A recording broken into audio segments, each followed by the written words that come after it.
Fadlu ameondoka kwenye kikosi, timu inaendelea na majukumu yake kama kawaida ya mazoezi na vitu vingine. Kocha Morocco naye pia amemaliza muda wake. Afya ikoje na hili kwa upande wako unalionaje? Mimi kwa upande wangu kwanza alijanikera. Huwezi kuja kukutana na maji ya baridi bila ukanyaga moto. Kwa hiyo haya ni mambo ya mpito. Sema waga mambo yakifanyika kwenye Simba watu wanayabebea kidedea sana. Tofauti na kifanyika upande wa pili. Ukifanyika upande wa pili yanakuwa ni mapole. Fadlu alifika mwisho. Mwenyewe akahisi kwamba hawezi kuendelea, akaamua kujiondoa kwa makubaliano yao waliokubaliana. Mimi nilishaona mwisho wa Fadlu ukoje. Sababu Fadlu alijitia pressure mwenyewe. Alipewa nafasi ya kusajili akasajili, akafanya kila kitu. Lakini mwisho wa siku akaanza kujikataa mwenyewe kwamba kuna wachezaji sijapewa, sijui nini. Mimi nikajua ile ni mambo ya mpito. Fadlu ameondoka, timu imebaki. Fadlu alivyoondoka, tukapewa taarifa kabisa kwamba Morocco anakuja kuchukua mechi moja. Lakini ungeniuliza mimi, nilikuwa na hamu sasa hivi Simba tupate wazawa waiongoze timu, tuangalie na wao watatufikisha nchi gani. Lakini kwa dalili nazo ziona bado tunaendelea kutafuta watu wa nje kwa ajili ya kufanya kazi ya kwenye klabu ya Simba. Ni jambo jema. Kwa hiyo hapa tulipofikia ni moja ya misuko ya vilabu ambavyo ni vitu vya kawaida. Lakini kwa kuwa uongozi uliopo utakuwa ni makini, natumaini hautatuangusha. Kwa uzoefu wako ulishahisi kabla ya ligi haijaanza na kabla ya klabu kurejea Tanzania kwamba muda wowote ule Fadlu anaweza kaondoka mwenyewe au akaachwa na timu? Natumaini baada ya kuiona Simba Day, kama ulifanikiwa kuiona interview yangu, nilisema kama uchezaji wa Simba ndio ule, Fadlu amefika mwisho.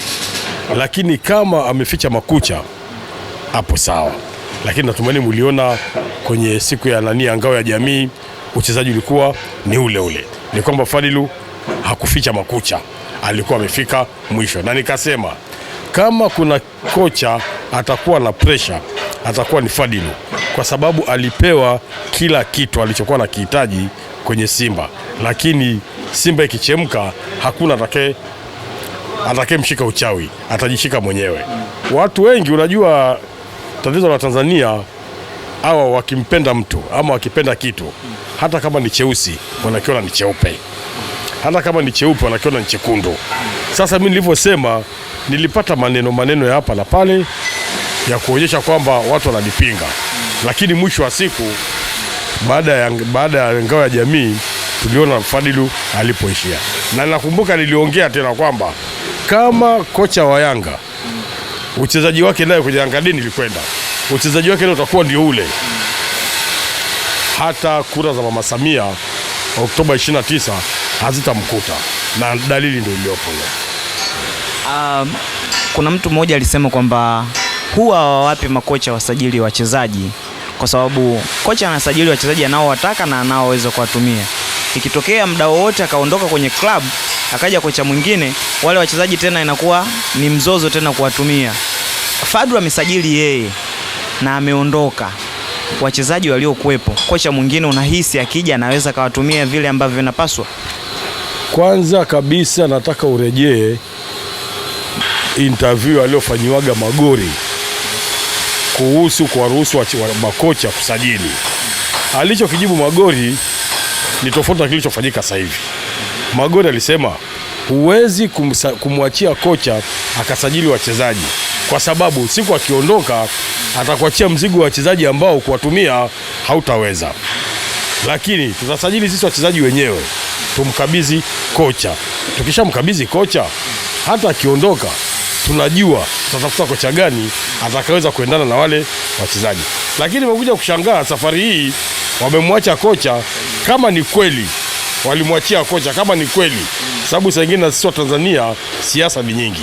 Unaweza kusema walimwachia kocha, kumbe hawakumwachia kocha, walifanya wenyewe, lakini wakatoka mbele ya jamii wakasema walimwachia kocha.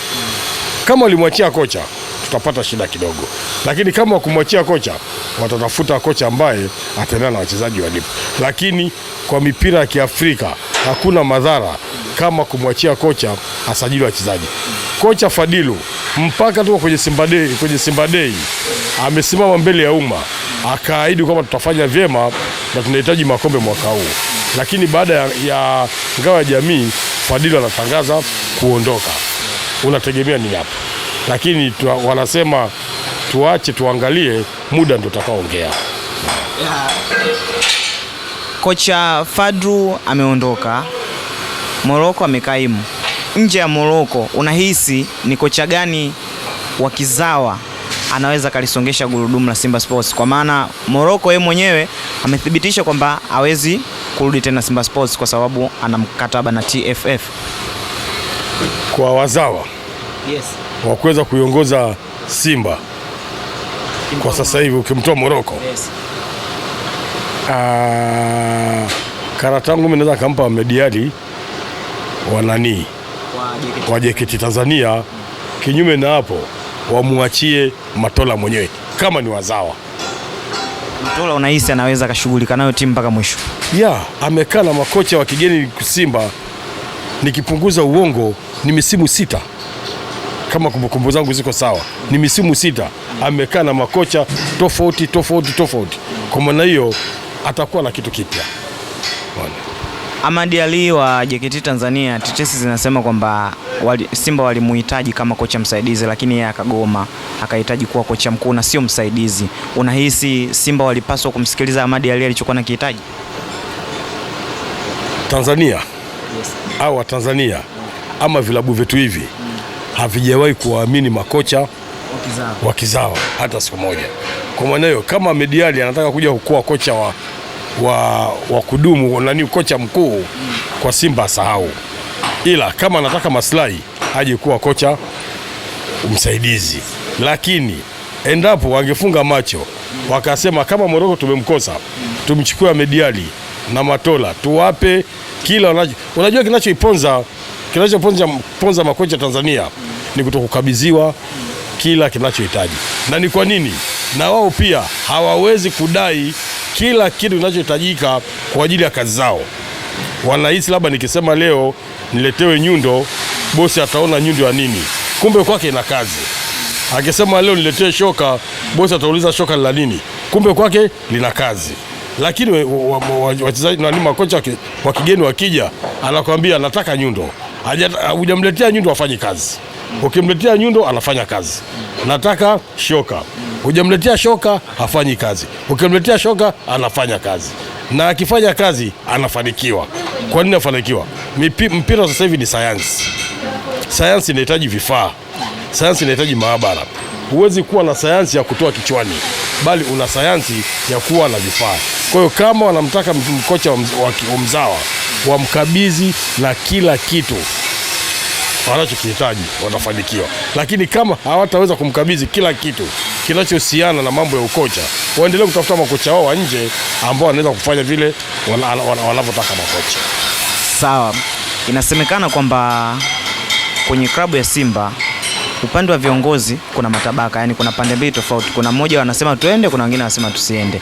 Na mgogoro huo ama matabaka hayo yamepelekea wachezaji kabisa, ambapo na kwenyewe kunaonekana kwamba kuna wachezaji wengine wako na viongozi fulani na kuna wachezaji wengine wako na viongozi fulani. Kwa hali hii ambayo inasemekana ipo, na kama kweli ipo, unahisi kwamba Simba wanaweza kufikia malengo yao kutokana na hayo yanayoendelea? Kwanza kabisa Simba ni mwanaume. Mimi napendaga kutoa mifano ya kibinadamu. Simba ni mwanaume.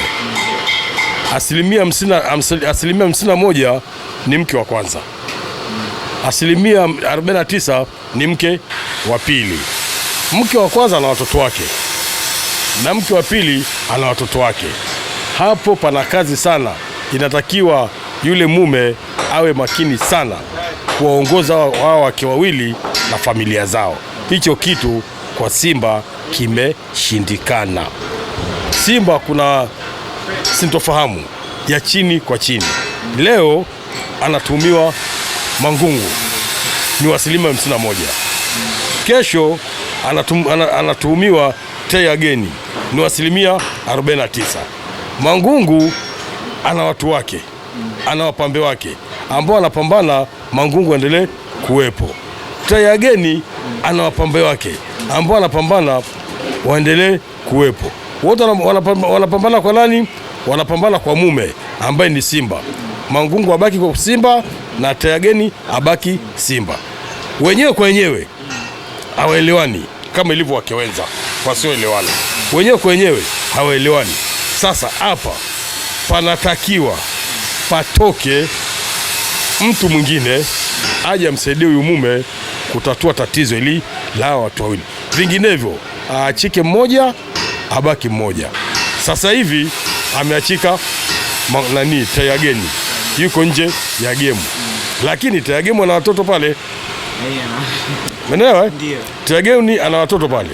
Bado ana nafasi ya kuwafanya wale watoto wasifikie malengo kwa baba yao. Mangungu ana watoto. Bado anahitaji kuhakikisha anapiga vita watoto wa huyu ili yeye afikie malengo kwa mume wake. Tayari hapo panakuwa na double standard. Nini kifanyike? Ni lazima 51% na 49% kwenye katiba ya Simba wakae, wajadili, wafikirie, watafute kiongozi mmoja atakaye kuwa na sauti ya mwisho kama hii katika hizi pande mbili. Kama ilivyokuwa kwa upande wa Yanga, kuna rais wa klabu. Yule rais wa klabu amesimama kwenye 51% ya Yanga na 49% ya Yanga. Mwenye sauti ya mwisho ni yeye. Ndio maana unakuta Yanga hata kama kuna makundi hayana nguvu ya kuingia ndani ya klabu. Lakini kwa Simba 51% inajitegemea, 49% inajitegemea. Kwa hiyo kila mtu ana nafasi ya kuanzisha kundi lake litakalosababisha mmojawapo adhoofike. Lakini unapomdhoofisha huyu, hadhoofiki yeye, inadhoofika klabu. Simba nilo mpaka hapo, inadhoofika klabu. Inapodhoofika klabu, inaleta athari kwa upande wa huyu na familia na jamii yote iliyozunguka ile klabu. Ndicho kilichokuwa sasa hivi. Sasa hivi kuna vita chini kwa chini kati ya 51 na 49. Kwa kuisuluhisha hapo nani? Ni katiba yao wenyewe.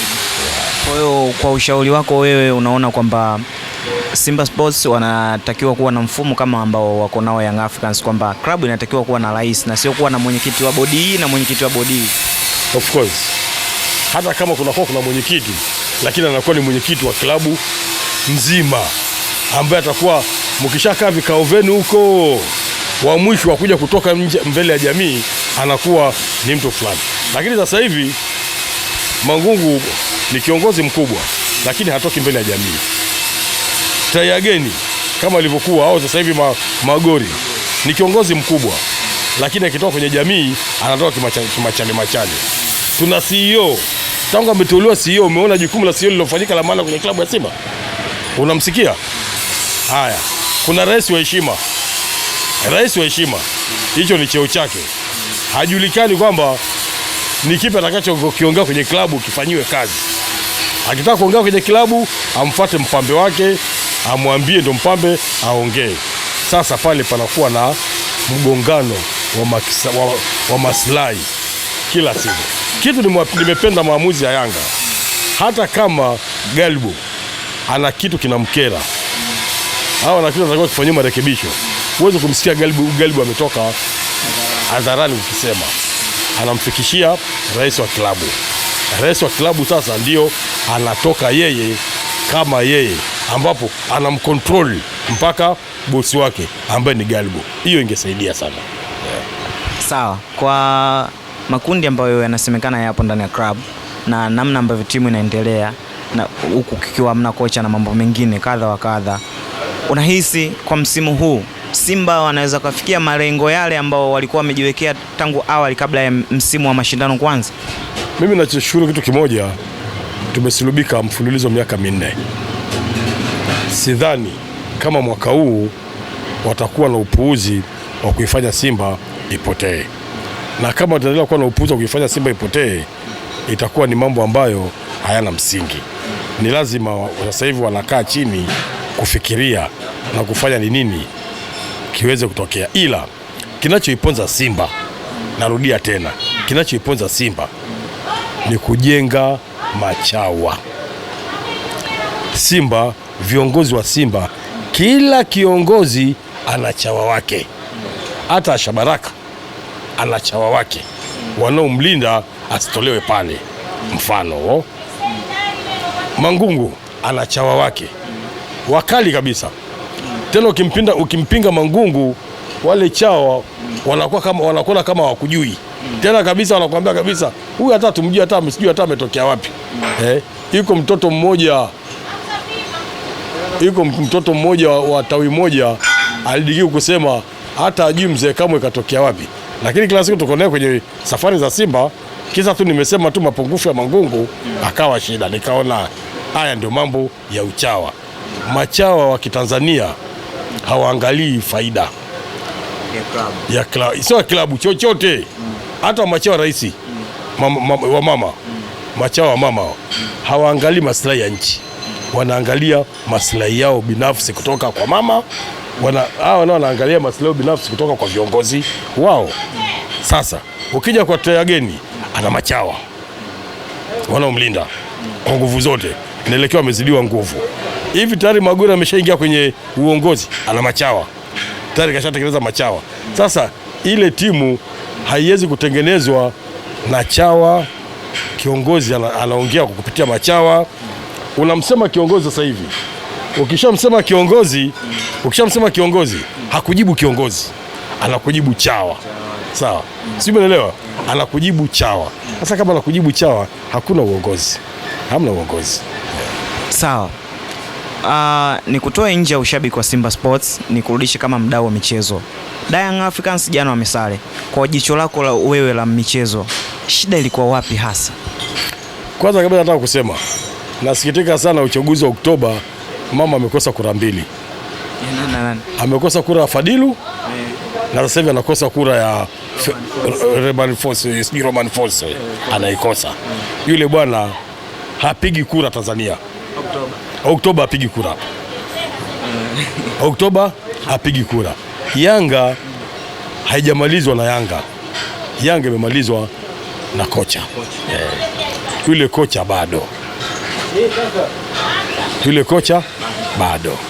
Kuna mtu alisema kwamba kocha ana vitu vingi sana kichwani, lakini anashindwa kuviwasilisha. Ili kwa upande wako na mechi ambavyo umeziangalia, ni kweli? Sidhani kocha ana vitu kichwani anashindwa kuviwasilisha, sidhani. Labda naweza nikamtetea.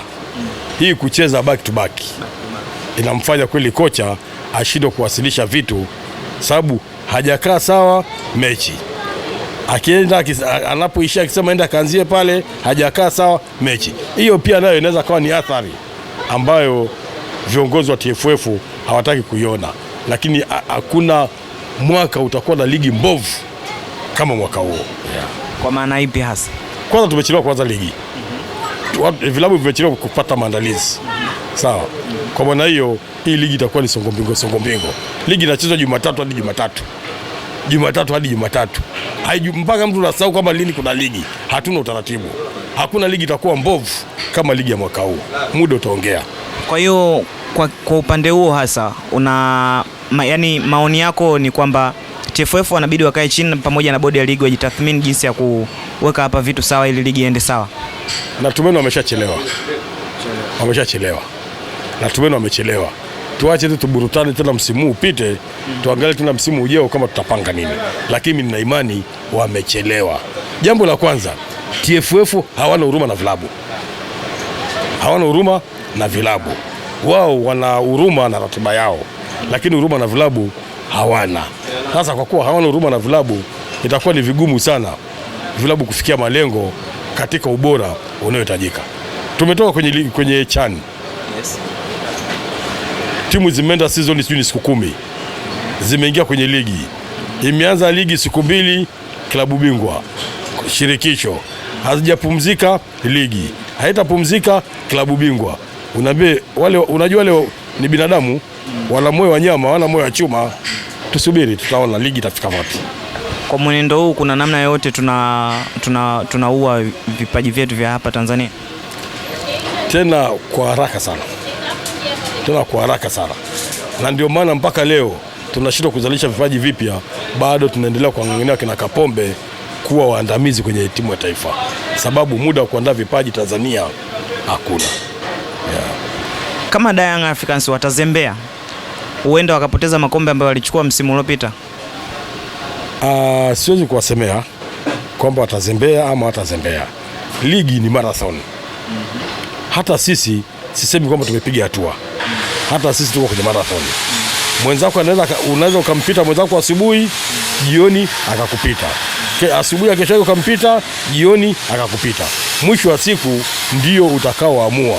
Lakini kama ningekuwa nacheza kamari, ni bashiri matokeo ya msimu huu, Yanga siwapi 75% ya kuchukua tena ubingwa, nawapa 50% ya kuchukua ubingwa.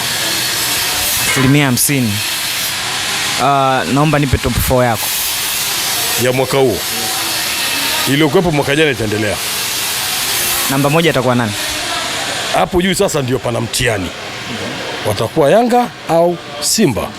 Lakini hao wakina Azamu na Singida, yale yote ni matawi tu. Wale wote ni matawi tu. Kule kote kuna Simba na Yanga.